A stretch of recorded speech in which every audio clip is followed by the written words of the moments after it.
Night duty കഴിഞ്ഞ് വീട്ടിൽ വന്നപ്പോൾ നല്ല അടിപൊളി മഴയായിരുന്നു. കുറച്ച് നേരം മഴയൊക്കെ കണ്ടു നിന്ന് നേരെ പോയി ഞാൻ കുറച്ച് ചോറുണ്ട് കേട്ടോ. നല്ല വിശപ്പുണ്ടായിരുന്നു. ഏകദേശം ഒരു 9:30 ആയിട്ടുണ്ട് കേട്ടോ ഭക്ഷണം കഴിക്കുമ്പോൾ. ഫുഡടി കഴിഞ്ഞിട്ട് വേണം ബാക്കിയുള്ള കാര്യങ്ങളൊക്കെ ചെയ്യാൻ വേണ്ടിയിട്ട്.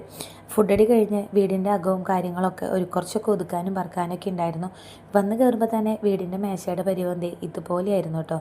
ആകെ വലിച്ച് വാരിയിട്ട് ഒക്കെ വൃത്തികേടാക്കിയിട്ടിരിക്കുകയായിരുന്നു ഊണുമേശയൊക്കെ. അപ്പം എൻ്റെ ഊണ് കഴിച്ച് കഴിഞ്ഞ് ഞാൻ അവിടെയൊക്കെ നന്നായി വൃത്തിയാക്കി. അത്യാവശ്യം പൊടി തട്ടാനും മാറാല തട്ടാനൊക്കെ ഉണ്ടായിരുന്നു കേട്ടോ. അപ്പോൾ അതൊക്കെ വൃത്തിയാക്കി ക്ലീനാക്കി. അതിന് ശേഷം എനിക്ക് തുണികൾ കഴുകാനുണ്ടായിരുന്നു. അപ്പോൾ ആദ്യം ഒരു ട്രിപ്പ് കഴുകി വെച്ചിട്ടുണ്ടായിരുന്നു. അത് മൊത്തം ഡ്രയറിലിട്ടിട്ട് ഞാൻ പുറത്ത് കൊണ്ടിടുകയാണേ. നല്ല മഴയാണ് പുറത്ത്. ഇപ്പോൾ 2 ദിവസമായിട്ട് വീണ്ടും മോശം കാലാവസ്ഥയാണ് കേട്ടോ. ഇടയ്ക്ക് മഴ ഇടയ്ക്ക് വെയിൽ. അതുകൊണ്ട് പുറത്ത് തുണികൾ വിശ്വസിച്ചിടാൻ പറ്റില്ല. അപ്പോൾ നമ്മളിവിടെ ഷീറ്റിൻ്റെ താഴെ തുണികളൊക്കെ ഇട്ട് കൊടുത്തു. കുറച്ച് നേരം പുറത്ത് നിന്ന് മഴയൊക്കെ ആസ്വദിച്ചു കേട്ടോ. വീടിൻ്റെ ഫ്രണ്ട് അടിച്ച് കഴുകി വൃത്തിയാക്കണം എന്നൊക്കെ വിചാരിച്ചിട്ടാണ് ഉമ്മർത്തേക്ക് വന്നത്. അപ്പോൾ പിന്നെ ഈ മഴ ഈ അന്തരീക്ഷം കണ്ടപ്പം നല്ലൊരു ഉറക്കം പാസ്സാക്കാമെന്ന് വിചാരിച്ച് ഞാൻ വീണ്ടും അകത്തേക്ക് കയറിപ്പോയി. അപ്പോൾ ദേ അമ്മ നല്ല പിച്ചാമ്പൊടി ഉണ്ടാക്കി വെച്ചിട്ടുണ്ടായിരുന്നു. അപ്പോൾ അതും കഴിച്ച് ഞാൻ നേരെ കുറച്ച് നേരം കെടുക്കാമെന്ന് വിചാരിച്ചു. അപ്പോൾ നമുക്ക് അടുത്ത വീഡിയോയിൽ കാണാം. Okay, by.